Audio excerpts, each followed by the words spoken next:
या देशाचा इतिहास कोणाला उंगा सुनाने लिहिला नाही. तो लिहिलाय शहराच्या डपाने घोड्याच्या कापाने साहेबरीच्या साक्षीने मिळाल्याच्या गुरुकुणी मा जगदंबेच्या अस्मितेने मा जगदंबेच्या अस्मितेने ज्ञानोबराय तुकोबरांच्या पुण्याने ज्ञानोबराय तुकोबरांच्या पुण्याने छत्रपती शिवाजी महाराजांच्या मावळ्याच्या रक्ताच्या थेंबाने मावळ्याच्या रक्ताच्या थेंबाने आणि वारकऱ्यांच्या तपश्चर्याने भगवा आकाशात फडकतोय. ती वारकऱ्यांची मिराजदारी कोणाच्या बाप दादाचं वैभव नाही. ते वैभव आम्ही निर्माण केलंय, ते अस्मिता आम्ही निर्माण केले, ते चैतन्य घनता आम्ही निर्माण केले. स्वातंत्र्याच्या अंधारातून स्वातंत्र्याचा उजाड निर्माण करण्याकरता अनेकांनी रक्ताचं बलिदान दिलंय. त्या बलिदानाच्या साक्षीने आम्ही या मलंग मत्स्येंद्रनाथाच्या चरणाजवळ हा त्या भगव्याचा उदो उदो करण्याकरता एवढा मोठा कार्यक्रम करतोय. आई भवानी शक्ती दे, आई भवानी शक्ती दे,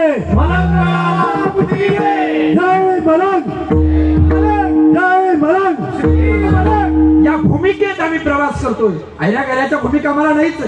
या कल्याणच्या प्रांताला व्यावहारिक जीवनामध्ये जसं जागतिक व्यापाराची पेठ निर्माण होते तशी या कल्याणच्या मातीला वशिष्ठांची तपश्चर्या आहे.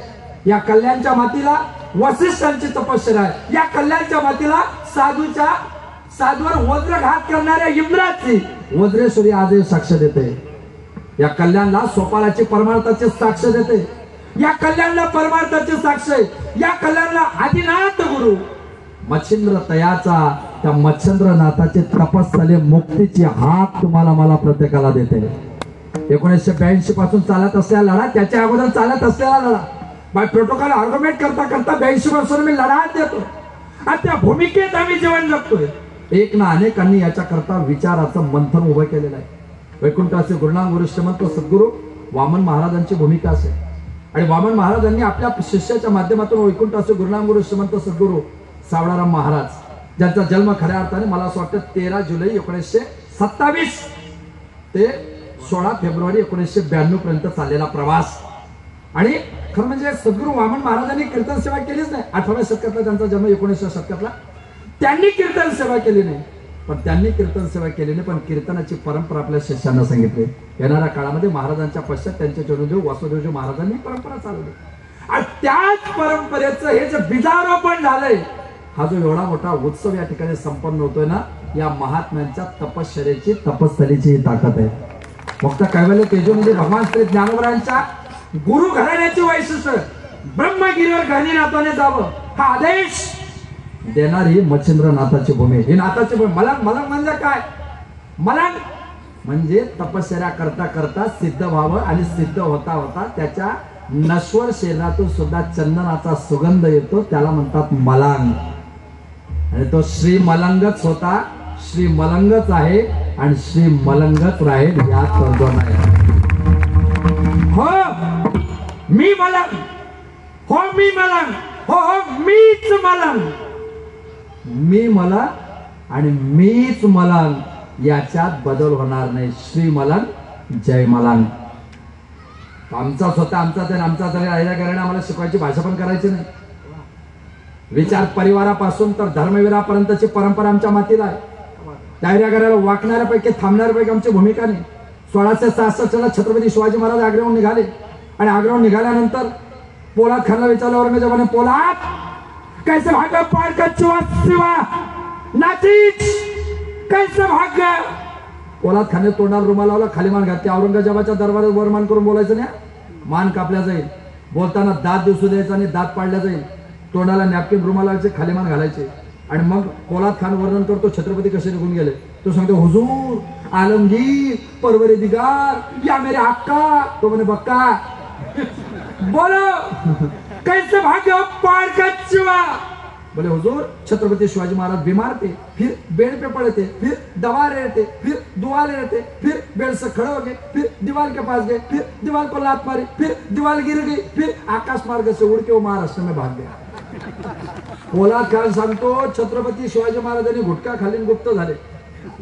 अलीकडे पण बरेच लोक गुटखा खाऊन गुप्त होतात कायमचे. गुटखा खाल्ल्यानंतर म्हणजे तंत्र विद्येतले एक आयुर्वेदातले ते गुटखा ती प्रक्रिया केली, छत्रपती गुप्त झाले, त्यांना अघोरी विद्या येते. पोलाद खानावर संताप झाला. औरंगजेब होता, छत्रपती भागे जाने दो, उसकी फौज पकड़ो, कैद करो, मार डालो, काट डालो, कोई जिंदा ना बच जाए. तो सांगतो हुजूर अब क्या? बोले छत्रपति शिवाजी महाराज बहुत अच्छे, उससे खतरनाक उसकी फौज है, उससे खतरनाक उसकी फौज है। बोले क्यों? छत्रपति की फौज जब चलती तो कभी झुकती नहीं, छत्रपति की फौज जब चलती तो कभी रुकती नहीं, छत्रपति की फौज जब चलती कभी थकती नहीं, महाराज की फौज झुकती नहीं, रुकती नहीं, थकती नहीं, और सबसे बढ़िया बात छत्रपति की फौज कभी पैसों से बिकती नहीं, इसलिए उससे हार हो सकते नहीं। ऐका, उद्या जर आर्ग्युमेंट करता करता कोणी आम्हाला विचारेल, आमच्यावर सद्गुरू वामन महाराजांचे संस्कार आहे, आमच्यावर सद्गुरू सावळाराम महाराजांचे संस्कार है, वो दोनों बहुत अच्छे, उससे खतरनाक के बैठी हुई फौज है। या मलंगगड पर भगवा लहरा करे रुकने वाली फौज है। आणि म्हणून तो लढा आमच्या अस्मितेचा आहे, ते चैतन्य घनात आमच्या भगव्या प्रति आमची निष्ठा काल होती, आज येईल उद्या राहील, त्यात तडजोड नाही। आणि एक लक्षात घ्या, पायी काटा नाही, ते ज्ञानोबा सांगतात पायात काटा मोडला ना तरी इथे इथे व्यथा जीवी उमटे, पायात काटा मोडला ना तर डोक्याला झिंझिने आल्या पाहिजे। जम्मू काश्मीरला जवान शहीद झाला ना तर इथल्या माणसाच्या हृदयाला धक्का बसला पाहिजे, याचं देशाचं एकत्रीकरण म्हणतात। हा लढा मलंगडपुरती मर्यादित नाही, जरी जळगावून येत असलो तरी हे आमचं प्रत्येकाचं अधिष्ठान आहे। आणि अधिष्ठानाकरता जेव्हा जेव्हा जी जी गरज पडेल तेव्हा तेव्हा त्या त्या गरजेला छातीचा कोट करून बोलके हिंदू धर्म प्रचारक नाही तर करणारे हिंदू धर्म प्रचारक म्हणून येण्याचा आमचा मानस असेल। बोलणारे भरपूर सापडतील, करणारे फार कमी सापडतात, आणि छातीचा ढोल तलवार तो धंदाच आमचा आहे। ते काय आपलं काय असं पहिली सिस्टीम नसते, आपली पद्धती आहे। बोलणारे आपल्याकडे भरपूर होऊन गेले, ते म्हणायचे बोलके समाज सुधारक वेगळे आणि करते समाज सुधारक वेगळे असतात। जो बोलते वो करते नाही, जो करते वो बोलते नाही। पण तुम्ही प्रोफाईल चेक केलं की ध्यानात येईल, तो का म्हणे नवे दिसतो तुम्ही तैसा। मी नेहमी सांगतो, मला कधी कधी लोक म्हणतात महाराज की तुम्ही इकडं पण आहे तिकडं पण आहे, तुम्हाला समाजकारण पण जमतं, राजकारण तर काही चॅलेंजेस येतो, धंदा माझा आहे। मी विनोदाने सांगतो, मी पार्ट टाइम कीर्तनकार आहे, लाईफ टाइम तिकडेच आहे। तर तुम्हाला कसं काय जमतं? मी प्रवासाचे स्वामींनी सांगितलं की माझा एक वसूल आहे, सामाजिक जीवनात जीवन जगताना माणसाने सज्जनतेसह गुंड असावा, मला दोन्ही जमतं। तर गुंड म्हणजे जे नपुंसकासारखे शंडपणा करतात, अशा शंडांना त्यांची जागा दाखवण्याकरता गुंड होण्याची सुद्धा तयारी आहे। रूल कॅपिटल रूल, त्याच्यात तडजोड होणार नाही।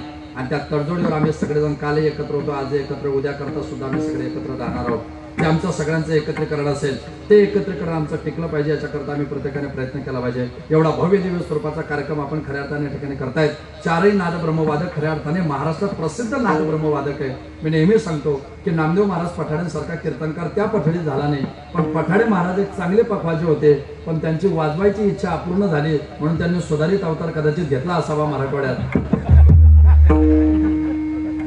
आणि म्हणून भरत आला परत। आणि म्हणून आम्हाला असं वाटतं कदाचित असं असण्याची शक्यता आहे। आणि ही भूमिका आणि हे सगळे तोलामोलाचेच आहे, काय नाद ब्रह्माचा आविष्कार आहे, आणि ते सगळेजण तोलामोलाचेच खऱ्या अर्थाने आहेत। त्यांच्या सगळ्यांना सर्वकाळ शुभेच्छा। गायनामध्ये सगळेच आपण स्वराविष्कार प्राप्त आहे, हे बाजूला उभे बालक आहेत, हे खरं आपलं उद्याचं भविष्य आहे। हे भविष्य टिकणं आपल्याकरता गरजेचं आहे। आणि खऱ्या अर्थाने आमचे दोन्ही गुरुबंधू या ठिकाणी प्रकाशजी महाराज आणि नारायणजी गुरुजींनी तर मला पुण्यात कीर्तनावर होते तेव्हा सांगितले फिर मिलेंगे, त्यांना टेन्शन घेऊ नका, आमचाही नियम आहे, मी पुन्हा येईल। तर आम्ही बोललो की येतो तर, आणि म्हणून खऱ्या अर्थाने आपल्यापर्यंत खऱ्या अर्थाने गुरुबंधू मंडळी आणि या सगळ्या कार्यक्रमाचा आशीर्वाद परमपूज्य आराधनीय श्री भक्तीपरायण प्रल्हादजी महाराज शास्त्री आणि शास्त्रींचा तत्सम असणारे सगळे वारकरी, तुमच्या सगळ्यांचा आशीर्वाद, ज्येष्ठांचं मार्गदर्शन आणि तरुणाची प्रयत्नाची पराकाष्ठा, तरुणाची प्रयत्नाची पराकाष्ठा आहे। बघा, कीर्तनकार जन्माला येणं हे भाग्याचं लक्षण नाही, वारकरी संप्रदायाचं बोट पकडून कीर्तनकार जन्माला येणं हे वारकरी संप्रदायाचं भाग्य आहे। आणि तुम्ही भाग्यवंत आहात, भाग्यवान नाही बरं, भाग्यवंत आहात। भाग्यवान एक वचनी, भाग्यवंत अनेक वचनी, आणि म्हणून तुम्ही सगळ्या अंगाने भाग्यवंत आहात की असा सुपुत्र तुमच्या मातीत जन्माला आलाय। अजून सांगू, आता कधी कधी काही डोक्यातून पहिल्या दिवसापासून ऐकतोय जयेश महाराजांचं नाव घेतलं जातं, जयेश महाराजांचं नाव घेतलं जातं, आमचं का नाही आमचं का नाही। तर मध्यम पदलोपी समाज व्याकरणात असं सांगतो की काहीच कोणी डोक्यामध्ये येऊ द्यायचं नाही। जेव्हाही कीर्तनकाराने म्हटलं की जयेश महाराजांच्या नेतृत्वात एवढा कार्यक्रम होतोय, तेव्हा ज्यांचं वय 50च्या पुढे त्यांनी लगेच मनाला समजून घालायची, हे काही जयेश महाराजचा उदो नाही, हा आमच्या पोराचा उदो आहे, आमचा मुलगा आहे। ज्यांचं वय 30-35च्या आत असेल ना त्या सगळ्या माझ्या तरुण बांधवांनी म्हणायचं नाही नाही ते काही जयेश महाराजचं नाव घेतलं नाही, ते माझ्या भावाचं माझ्या मित्राचं नाव घेतलंय, माझ्या मित्राचं नाव घेतलंय. महाराष्ट्रात माझा मित्र नाव कमवतोय, आम्हाला त्याच्यापेक्षा काय पाहिजे? ज्या महिलांना असं वाटेल त्यांनी सांगावं माझ्या भावाचं माझ्या मुलाचं माझ्या नातवाचा हा गौरव आहे, कारण त्यांचा गौरव म्हणजेच तुमचा गौरव आणि तुमचा गौरव म्हणजे त्यांचा गौरव. अशा अर्थाने भूमिका संपली माझी भूमिका. सगळ्यांना सरकार शुभेच्छा. शूटिंगवाल्यांना विनंती, शूटिंग त्या काय युट्यूबला टाकायचं नाही, टाकायचं नाही, चांगली कीर्तन टाकायचे. तर तो धंदा आपला नाही. काय होतं माहिती का, पाकिट हे लोक देतात, कीर्तन आम्ही करतो आणि पैसे ते कमवतात आणि शूटिंग देणार आपल्या खाली सल्ला देणारे सल्लागार भरपूर असतात. आपल्याकडे